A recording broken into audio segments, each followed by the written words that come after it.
Hello viewers, this is doctor Wahid Baig from Jaipur India. आइए आज बात करते हैं एक और यूनानी मुरक्कब के बारे में, एक यूनानी शरबत के बारे में। शरबत अंगूर तुर्श। शरबत अंगूर शीनी भी बनता है, लेकिन फिलहाल हम बात कर रहे हैं खट्टे अंगूर के शरबत के बारे में।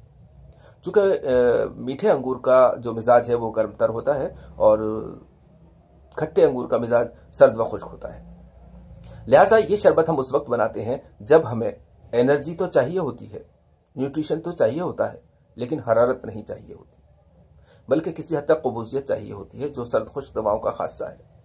तो ऐसे हालात में हम इस शरबत को इस्तेमाल करते हैं। हालांकि इस शरबत को हम मुफरत तौर पे भी पानी के साथ पिलाकर इस्तेमाल कर सकते हैं, करते हैं, लेकिन ज़्यादातर ये मशरूबात हम किसी माजून में शामिल करने के लिए तैयार रखते हैं। बहुत सारे, जैसे कि शरबत आलू बुखारा है जिसको कि रूप की शक्ल में रखते हैं, अनार है, अंगूर है, बहुत सारी ऐसी दवाएं हैं, सरिश्क है, जिनको कि हम कुछ माजूनों में मिलाते हैं उनके अज्जा के तौर पे। तो इस तरह से ये मशरूबात हमारे पास तैयार रहते हैं, एक ज़रूरी जुज़ होते हैं ये।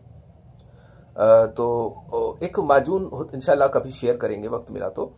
माजून बनाते हैं हम जो इस्कात हमल के लिए इस्तेमाल की जाती है, हैबिचुअल अबॉर्शन के लिए या मिसकैरिएज। अक्सर कुछ फीमेल्स को प्रेगनेंसी अबॉर्ट हो जाती है, जिन्हें साबित हो जाता है, इस्कात हमल हो जाता है।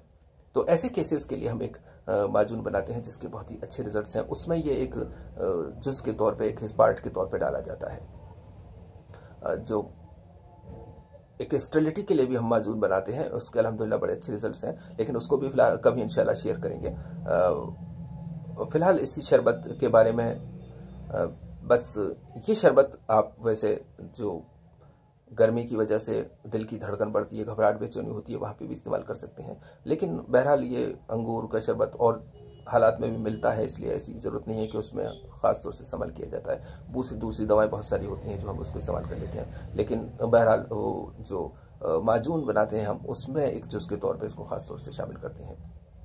तो आइए देखते हैं शरबत अंगूर तुर्श। अंगूर को हम दिखाना भूल गए, जूस निकाल चुके, उसके बाद याद आया कि आइए ये नुस्खा भी शेयर कर लेते हैं। बहरहाल अंगूर होता है, तो बस अब देखते हैं एक सरसरी नज़र से शरबत बनाने का तरीका। देखिए व्यूअर्स, ये 4 लीटर अंगूर का अर्क है, अंगूर का जूस है 4 लीटर, और इसमें हम 4 किलो ही शक्कर डालेंगे ताकि कंसंट्रेशन बहुत अच्छा रहे। देखिए व्यूअर्स, आप देख सकते हैं शरबत अंगूर तैयार हो चुका है। इसके झागों का इस तरह से तेज़ी से उठना इस बात का सबूत है। ये आप देख सकते हैं, इसको आंच बिल्कुल कम कर दी गई है, उसके बावजूद भी ये इस तरह से ऊपर आ रहे हैं। तो ये इस बात का सबूत है कि ये शरबत बिल्कुल तैयार हो चुका है, अच्छा खासा गाढ़ा हो चुका है। तो तम्मत बिल खैर। इस तरह से शरबत अंगूर तुर्श तैयार हुआ, और ये बहुत दिनों तक, 2 से 3 साल तक कुछ नहीं बिगड़ता है, इसका बिल्कुल प्रिजर्व्ड रहता है, महफूज रहता है। तो आप भी इस तरह के मामलात में इस्तेमाल करें। अल्लाह हाफिज़।